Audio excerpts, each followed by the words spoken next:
Welcome to Cold Climate College Football, where the Big Ten defines the game. We talk about structure, tradition, and what actually wins in December. Let's get into it. Why the playoff is still broken. Alright, so let's just be honest. College football expanded the playoff, and somehow it still doesn't feel right. We were told expansion would fix everything. We were told fewer teams would get robbed. We were told conference championships would matter again. And yet, every December, we're still arguing about who got left out, who got rewarded for not playing, why championship games feel risky, and why the postseason feels more like the NFL every year. So today, I want to walk through a 24-team playoff system that actually fixes the problem, without killing tradition, without ignoring money, and without turning the sport into something it's not. This isn't about chaos, it's about structure. The problems with the 12-team playoff. The first issue is simple. 12 teams still isn't enough. College football has 4 power conferences, stacked schedules, and zero balance from league to league. Even with 12 teams, you can still leave out programs that clearly belong. This year, Notre Dame didn't make it, and whether you love Notre Dame or hate them, that tells you the number is still wrong. If expansion was supposed to reduce controversy, we're still arguing about teams raked in the teens, then expansion didn't go far enough. The second issue is even worse. Conference championship games can actually punish teams. You play an extra elite opponent, you risk injuries, you shorten your rest window, and sometimes the reward is nothing. We've seen situations where teams like Alabama play an extra game and end up with less rest than teams that didn't even qualify for a championship. That flips incentives completely. Making your conference championship game should never hurt you. Then there's the third problem. Making a Power 4 championship game doesn't guarantee a playoff spot. That's indefensible. If you're good enough to be one of the top 2 teams in your conference, like BYU was, you should not be sweating a selection show. That should be automatic. And finally, the auto bid issue. Access matters, but quality matters too. The current system sometimes forces in group of 5 teams that simply don't match the resume of Power 4 teams sitting on the bubble. That's why fans bring up teams like Tulane or JMU in these debates. The playoff is supposed to be inclusive and elite. Right now, it struggles to be both. Why 16 teams isn't enough. A lot of people say, just go to 16. And sure, 16 is better than 12, but it still doesn't fully protect conference championship teams. It still doesn't eliminate rest advantages. It still keeps the committee heavily involved in the cutoff line, and it still pushes too many games into neutral, corporate environments. 16 teams just moves the arguments down the rankings. It doesn't actually solve the structural issues. So if we're going to expand, we should do it in a way that fixes incentives, not just increases inventory. Building a 24-team playoff.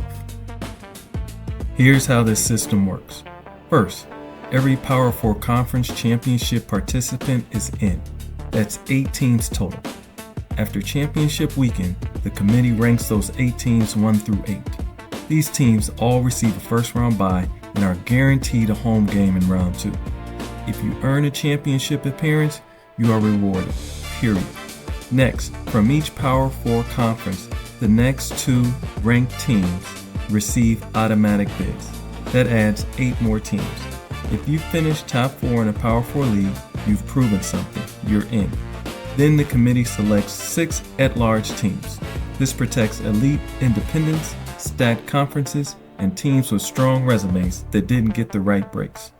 Finally, the 2 highest rated group of 5 teams get in. Access is real, but it's controlled.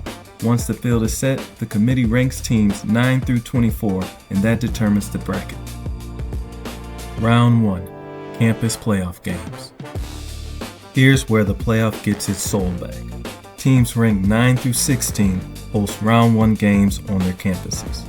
If this system were used this year, the matchups would have been number 9 Oregon hosting number 24 James Madison, number 10 Ole Miss hosting number 23 Iowa, number 11 Texas A&M hosting number 22 Georgia Tech, number 12 Miami hosting number 21 Houston.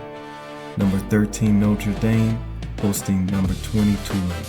Number 14 Texas hosting number 19 Michigan. Number 15 Vanderbilt hosting number 18 Arizona. And number 16 Utah hosting number 17 USC. These aren't neutral sites. These aren't domes. These are cold campuses, packed student sections, wind, snow, noise. December football the way it's supposed to be played. Quick pause real quick. If this format makes sense to you so far, hit the like button. It helps more than you think. And if you care about college football being decided on the field, not in the boardroom, subscribe to Cold Climate College Football. This is what we do here. And drop a comment. Alright, let's keep going. Round 2, the top seeds host. Round 2 is where the reward really kicks in. Teams ranked 1 through 8 host again, facing the winners from round 1. If the 2014 playoff was implemented this year, the top 8 teams would be number 1 Indiana, number 2 Ohio State, number 3 Georgia, number 4 Texas Tech, number 5 BYU, number 6 Alabama, number 7 Virginia, and number 8 Duke. The bracket stays clean. Indiana would play the winner of Utah and USC. Ohio State would get Vanderbilt, Arizona winner. Georgia would face Texas or Michigan, and so on. If you win this playoff, you didn't dodge anything. You earned it. Why campus games matter. College football is not the NFL. It's regional, it's seasonal, it's cultural. Keeping the first 2 games on campus brings postseason football back to cold weather cities, reduces the portion of games in climate-controlled NFL stadiums, and maintains the identity of the sport. Snow isn't a problem, it's part of the tradition. Fixing the calendar and respecting tradition. Now there is one issue that we'll run into scheduling an extra round of the playoffs, the Army-Navy game. Army-Navy isn't just another rivalry game. It's one of the oldest traditions in American sports. It's about service academies, national service, pageantry and ceremony, and a game that exists outside the normal college football ecosystem. That's why it gets its own standalone window every year. Under the current structure, Army-Navy is played on the Saturday after Conference Championship weekend. So the calendar goes Rivalry Week, Conference Championships, Army-Navy game, Round 1 of the playoffs, then the quarterfinals of the playoffs. That setup works for a 12-team playoff because the bracket doesn't need that weekend for games, but it becomes a problem in a 24-team playoff. In the 24-team format, that Saturday after the first round is not empty anymore. That weekend is critical because it's when the second round of the playoff needs to be played. The round where the top 8 seeds finally enter, the championship teams host on campus, the Gauntlet truly begins. You can't push that round later without creating unsafe rest gaps, rushing teams into bowl prep, or compressing the calendar before New Year's. So the playoff needs that Saturday. The answer isn't to diminish Army-Navy. The answer is to move it slightly while preserving everything that makes it special.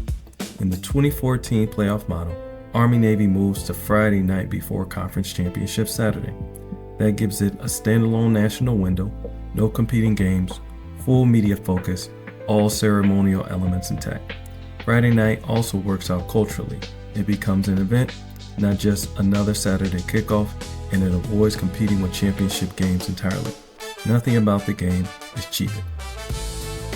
Now, what about the money? This is where the argument really ends.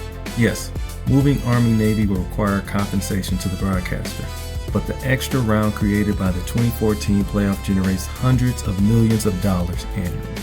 That additional revenue easily offsets any short-term loss from moving Army-Navy, allows the CFP to make CBS whole, and still leaves massive net gains.